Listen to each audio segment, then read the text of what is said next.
के नॉलेज में आप सभी का स्वागत है। आज हम जो चैप्टर पढ़ रहे थे सेल एंड बैटरी, इसके आगे हम लोग देखते हैं बैटरी की दक्षता। ठीक है, बैटरी की दक्षता क्या होती है? बैटरी को चार्जिंग करंट और डिस्चार्जिंग करंट का जो अनुपात है उसको बोलते हैं बैटरी की दक्षता।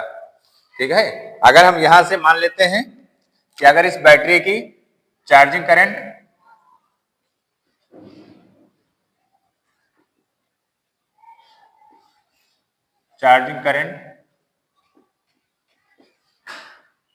IC है और चार्जिंग टाइम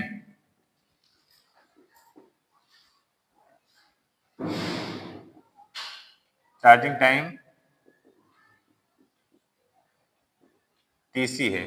ठीक है, इसी प्रकार से डिस्चार्जिंग करंट ID से लिखा जाएगा। ठीक है,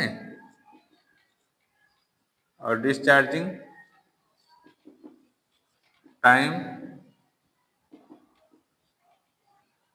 TD से लिखा जाएगा। तो बैटरी की दक्षता क्या होगी? जो इनपुट हमारा होगा, इनपुट हमेशा लिया जाएगा करंट एंड टाइम से लिया जाएगा।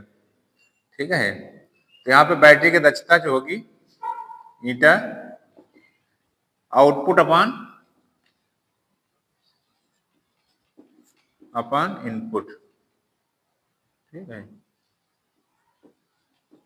इंटू 100 परसेंटेज में निकाला जाएगा। तो आउटपुट का मतलब है कितना उसको डिस्चार्ज किया जा रहा है। ठीक है, डिस्चार्जिंग टाइम लिया जाएगा ID TD लिया जाएगा अपॉन में IC TC इंटू 100। ये एफिशिएंसी निकालने का फॉर्मूला है। बैटरी को कितने टाइम तक चार्ज, कितनी करंट दी गई, ठीक है, कितने करंट दी, यहाँ पे चार्जिंग करंट मतलब कितना टाइम चार्ज किया गया, कितना करंट लेकर और कितना टाइम लगा है। दूसरी चीज है डिस्चार्ज जब किया गया उसको यूज करने टाइम पे, तो कितना करंट पे डिस्चार्ज किया गया और कितना टाइम लगा, उसका जो अनुपात है वही आपका कहलाता है बैटरी की दक्षता। ठीक है, ये दक्षता आपकी एम्पियर आवर दक्षता कहलाती है। इस दक्षता को बोलते हैं एम्पियर आवर दक्षता।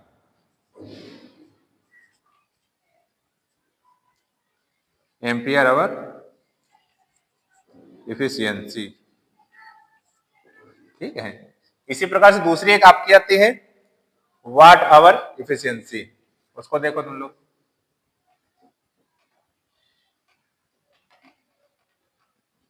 वाट आवर इफिशियंसी।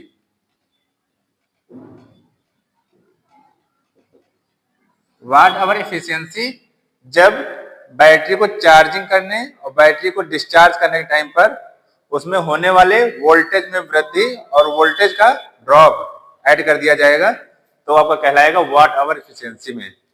ठीक है, इसके अंतर्गत जैसे कि वाट आवर इफिशियंसी जो है आपका, इसमें आपका क्या ऐड कर दिया जाए? वोल्टेज में वृद्धि, वोल्टेज में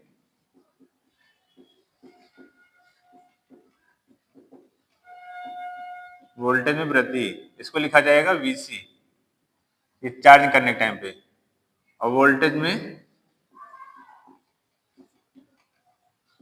ड्रॉप, इसको लिखा जाएगा VD से। तो इस प्रकार से जो एफिशिएंसी निकलेगी आपकी हो जाएगी VD।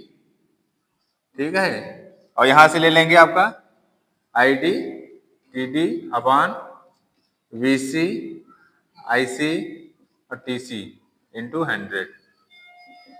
ठीक है, तो ये फॉर्मूला यहां से निकल के आपका आएगा।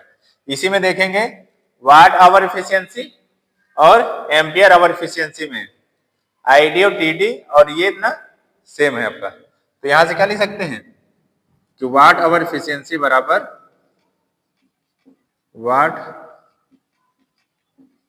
आवर इफिशियंसी बराबर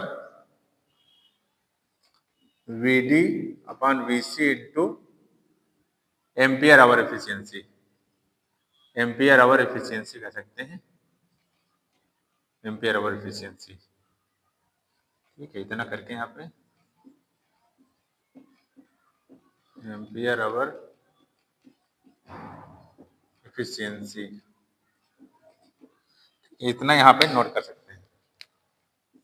अगर आपको एम्पियर आवर एफिशिएंसी पता है और VD और VC का मान पता है तो वाट आवर एफिशिएंसी यहाँ से निकाल सकते हो। ठीक है, तो यहाँ पर एफिशिएंसी हमेशा दक्षता एम्पियर आवर में ही लिखी जाती है। ठीक है, एम्पियर आवर में अधिकतर एम्पियर आवर में लिखी जाती है।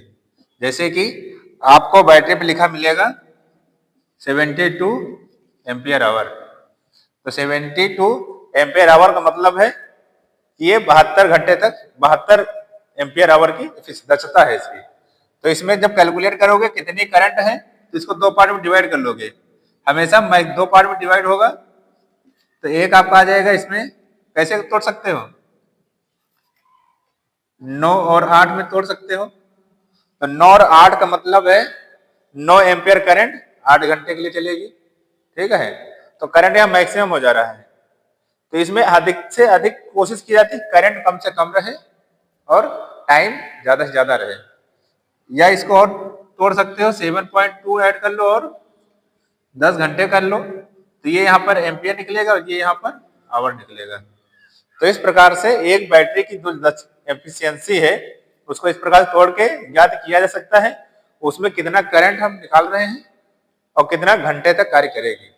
ठीक है, तो ये यहाँ पर चीज निकाली जाती है। क्वेश्चन भी आपका इसी प्रकार से आएगा कि उसमें पूछ लिया जाएगा कि 72 आवर है या कोई भी मान दे दिया जाएगा, फिर उसको तुम लोगों को ज्ञात करना होगा। कैसे, दो पार्ट में तोड़ोगे, उसमें कम से कम वैल्यू ज्ञात करोगे, ऑप्शन में कौन सी आपका कैलकुलेट करने पे इतना आ रहा है। अगर करंट का मान लीजिए 7.2 एम्पियर दिया है, टाइम 10 आवर दिया है, पूछा जाएगा एफिशिएंसी बताइए, तो एफिशिएंसी यहाँ पे वैल्यू पुटअप करोगे, मल्टीप्लाई करा दोगे तब निकल आएगा। या डिस्चार्जिंग या चार्जिंग दिया हुआ है। आइए देखते हैं एक सॉल्व क्वेश्चन के माध्यम से किस प्रकार से बैटरी की रेटिंग ज्ञात की जाती है। ठीक है, तो बैटरी की रेटिंग किसमें होती है,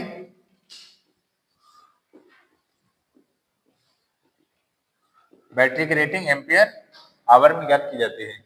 तो यहां से एम्पियर आपकी धारा को दिखा रही है, तो धारा आपकी यह एम्पियर कितनी आ रही है, 10 एम्पियर। ठीक है, आवर जो है टाइम को शो कर रहा है, तो टाइम आपका कितना है, 6 घंटे है। ठीक है, तो बैटरी की जो है की रेटिंग जो होगी एम्पियर इंटू आवर। एम्पियर आपका दिया है 10 इंटू 6, 60 एम्पियर आवर की आपकी बैटरी होगी। ठीक है, ये यहां से आंसर आपका निकल के आता है कि बैटरी की जो रेटिंग होगी 60 एम्पियर आवर। जैसे अभी हम लोग देखते हैं बैटरी में होने वाले दोष, क्योंकि बैटरी को जो हम लोग यूज करते हैं तो उसमें भी कुछ न कुछ दोष भी होते रहते हैं। जैसे कि आपका एक दोष होता है सल्फेशन। सल्फेशन किसे कहते हैं कि जब बैटरी को कई वर्षों तक उपयोग ना किया जाए तो उसमें सल्फेशन दोष हो जाता है। ठीक है, सल्फेशन दोष होने के साथ साथ ही इस बैटरी का आंतरिक प्रतिरोध जो होता है वो बढ़ जाता है। ठीक है, तो इस विधि को दूर करने के लिए दोष को एक विधि अपनाई जाती है। उस विधि को बोलते हैं कि बैटरी को ट्रिकल चार्जिंग विधि के द्वारा चार्ज करके पुनः स्थिति में लाया जाता है। ठीक है, इस विधि में क्या किया जाता है कि करंट की बहुत कम मात्रा, ठीक है, करंट की क्या होती है, बहुत कम मात्रा से कई दिनों तक चार्ज किया जाता है। तो इससे क्या होगा, आपका सल्फेशन दोष दूर हो जाता है और इसको हम लोग पुनः अपनी स्थिति में यूज कर सकते हैं। एक अगला दोष है आपका सेडिमेंटेशन। सेडिमेंटेशन किसे कहते हैं, सेडिमेंटेशन वह दोष होता है कि बैटरी को निरंतर उपयोग करते रहने से कुछ अशुद्धि तली में एकत्रित हो जाती है। ठीक है। तली में एकत्रित होने का मतलब है कि आपका जो इलेक्ट्रोलाइट यहाँ पर यूज किया जाता है, इलेक्ट्रोलाइट एनोड और कैथोड। लेड एसिड एसिड में देखते हैं जो आपका ये होता है एनोड होता है, ये PbO2 का बना होता है, लेड पेरोक्साइड, और जो कैथोड होता है ये आपका स्पंजी लेड का बना होता है, ठीक है। और जो इलेक्ट्रोलाइट यूज किया जाता है ये आपका H2SO4 यूज किया जाता है। तो चार्जिंग और डिस्चार्जिंग के टाइम पर कुछ अशुद्धियां इस तली में क्या होते हैं, एकत्रित होती रहती हैं, सेपरेट से नीचे एकत्रित होते रहती हैं। तो जब ये अशुद्धि इस इतने स्तर पर आ जाए कि ये दोनों इलेक्ट्रोडों को आपस में शॉर्ट कर दे, तो वहां पर बैटरी आपकी जो होगी वो खराब हो जाएगी। तो उससे बचने के लिए कुछ समय तक यूज करते रहने के बाद उस बैटरी को क्या करते हैं, जल को साफ कर देते हैं, उसमें जल डाल के उसको पूरा साफ कर देना चाहिए। तो जो अशुद्धि होगी वो बाहर आपकी निकल जाएगी, तो इससे आपका सेडिमेंटेशन दोष नहीं होगा। तो निवारण के लिए देखिए इसमें क्या बताया गया कि बैटरी को कुछ दिनों के बाद चार्ज करने के साथ बैटरी के आंतरिक भागों को भी आशुद्ध जल से साफ कर देना चाहिए। इससे क्या होगा, आपका सेडिमेंटेशन दोष दूर हो जाएगा। तो ये आपके निवारण और उसके दोष कौन कौन से होते हैं। बकलिंग, बकलिंग क्या होता है कि जब मान लीजिए आपकी बैटरी है, बैटरी को अधिक करंट पर चार्ज किया जाए, करंट का टाइम, चार्जिंग टाइम कितना होता है 6 एम्पियर दिया हुआ है। जब बैटरी को अधिक करंट पर चार्ज किया जाए, 6 एम्पियर से अधिक करंट पर उसको चार्ज किया जाए, ठीक है, और अधिक करंट मतलब 25 एम्पियर से भी अधिक करंट पर उसको डिस्चार्ज किया जाए, तो प्लेटें क्या हो जाती है, टेढ़ी मेढ़ी हो जाती हैं। तो बैटरी के प्लेटों का टेढ़े मेढ़े हो जाना ही बकलिंग कहलाता है, ठीक है। इसके निवारण से एक बैटरी को बचाने के लिए क्या उपाय करना चाहिए कि बैटरी को हमेशा चार्ज करने के लिए 6 एम्पियर या 6 एम्पियर से कम पर ही चार्ज करना चाहिए, और उसको उपयोग करने का, डिस्चार्ज करने का कह सकते हैं कि 25 एम्पियर या 25 एम्पियर से कम पर उसको डिस्चार्ज करना चाहिए। तो इसमें अगर ये काम अपनाए जाएंगे तो बैटरी में बकलिंग दोष नहीं होगा। अगला एक आ जाता है कोरोजन। कोरोजन कब होगा आपका, कोरोजन होता है आपके उसके टर्मिनल पर, ठीक है। तो बैटरी के टर्मिनल पर कुछ अशुद्धि एकत्रित हो जाती है जिसे कोरोजन कहा जाते हैं, ठीक है। इस कोरोजन को दूर करने के लिए, कोरोजन हो जाने पर क्या क्या फॉल्ट होता है कि बैटरी पे जब आप कनेक्शन करेंगे तो बैटरी में प्रॉपर तरीके से आपको वोल्टेज नहीं मिलेगा, ठीक है, वोल्टेज छोड़ रहा होगा, या बैटरी को जब चार्ज करेंगे तो उसमें प्रॉपर तरीके से वोल्टेज नहीं जा रहा होगा। ये सारे दोष कोरोजन के द्वारा होते हैं, ठीक है। इसके निवारण के लिए क्या करेंगे कि कपड़े को गर्म पानी में भिगोकर इसके टर्मिनल को क्या करना चाहिए, साफ करना चाहिए, और टर्मिनल पे क्या कर देना चाहिए, थोड़ी सी चिकनाई के लिए ग्रीसिंग कर देना चाहिए। तो इससे आपका क्या होगा, कोरोजन जो दोष होगा दूर हो जाएगा।